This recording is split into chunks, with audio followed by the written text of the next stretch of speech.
guys, welcome back to the channel. So here we go again. Jake Paul, yada yada yada, talking junk online, now calling out the former UFC champion.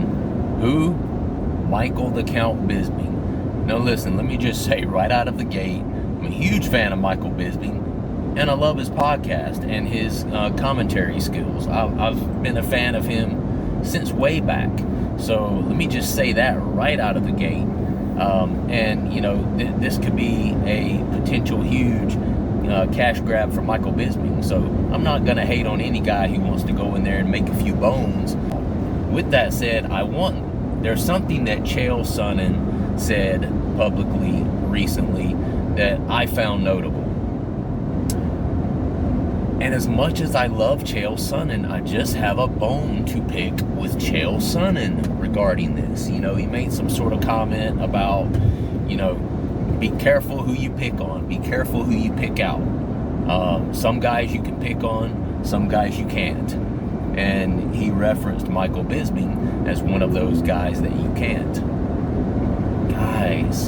Guys, are we really going to keep doing this with Jake Paul?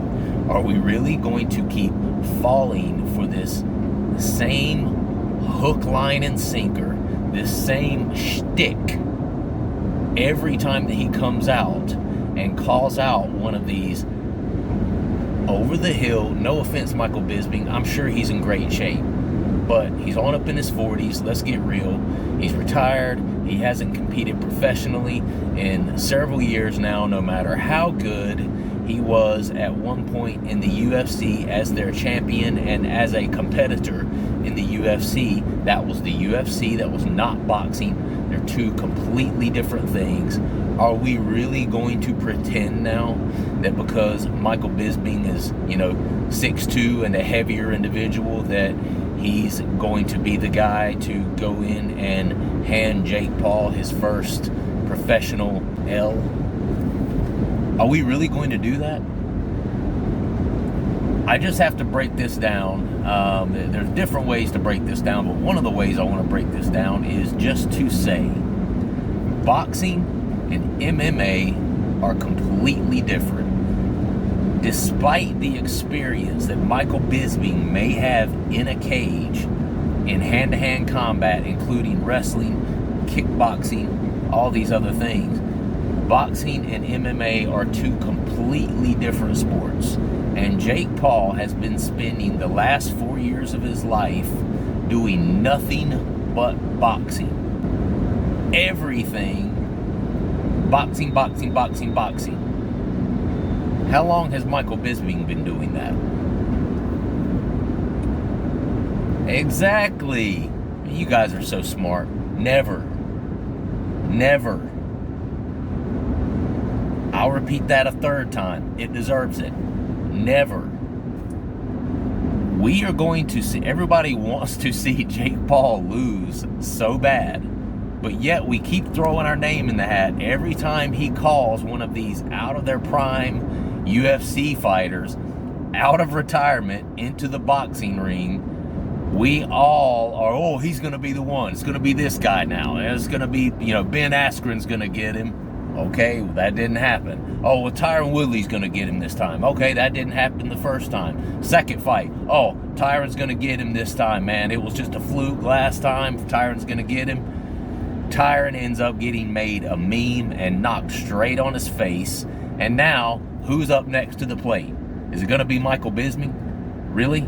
Or are we really doing this again? Listen, I'm not hating on Bisping, man. You know, if this is a cash grab for Bisping and he wants to go in there and grab a couple of $1 million, you know, and you know, hey, you know, I'm not going to hate on him. And you know what? I'll probably watch it just to see what happens. But in this scenario, the win is going to go to the person with the most experience. And as fans and as fight fans, we need to stop thinking to ourselves, oh, he's going to get killed by that guy because that guy has way more experience than he does. Tyron Woodley has way more fight experience than he does. Ben Askren has way more fight experience than Jake Paul. Michael Bisping surely is going to beat him because Michael Bisping was, a UFC champion and has way more fight experience than Jake Paul. No, and no. Not true. Jake Paul has way more experience than any of those guys when it comes to boxing. He's been boxing. He's not been doing MMA. These guys have been doing MMA, not boxing. You're inviting them out of MMA, out of the cage, into the boxing ring, the squared circle, the boxing ring, where the rules are completely different. Your expenditure of energy and your conservation of energy are completely different. It's more in the pocket. It's more in and out. Everything is different.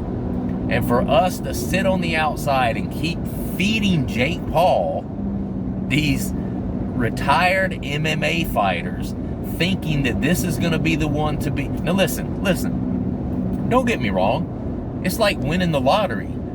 You have a chance of winning the lottery, but guess what? It's pretty slim. The prospect of you winning a big amount of money is pretty slim. All right?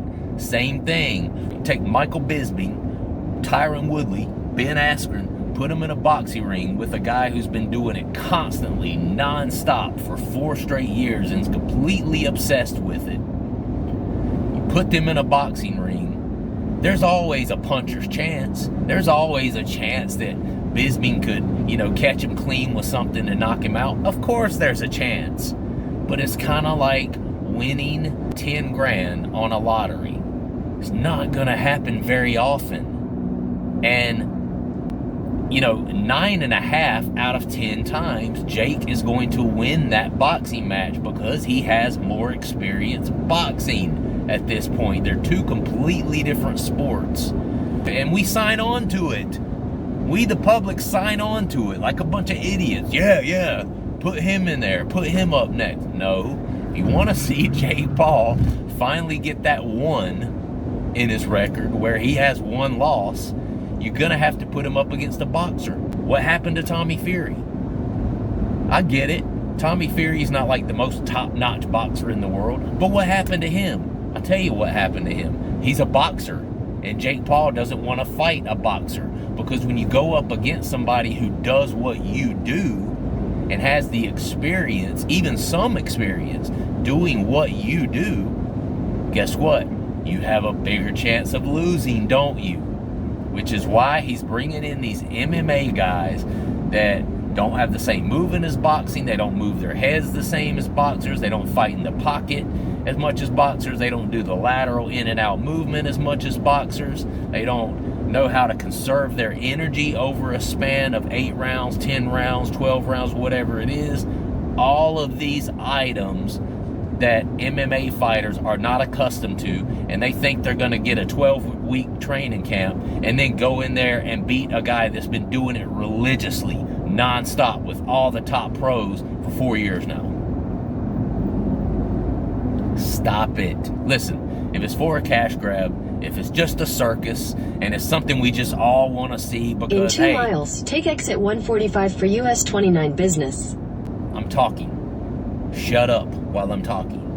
So if we want to just see this cash grab, and it's a cash grab and it's a circus, and we're accepting that it's a circus, and we just want to see it because it's just fun, and we know there's always that chance of winning the lottery. There's always that chance that he can land the shot.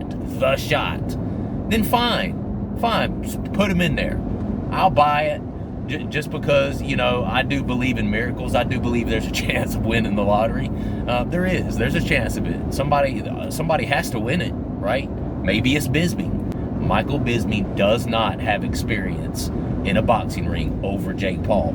Don't let his experience from MMA fool you. The experience from MMA and the UFC does not translate into boxing. If it does, it's minute a small amount. Chael, I love you. You're wrong. Don't put Michael in there. Get a boxer in there to Jake Paul. That's who's going to beat him. Peace. I'll see you guys next time.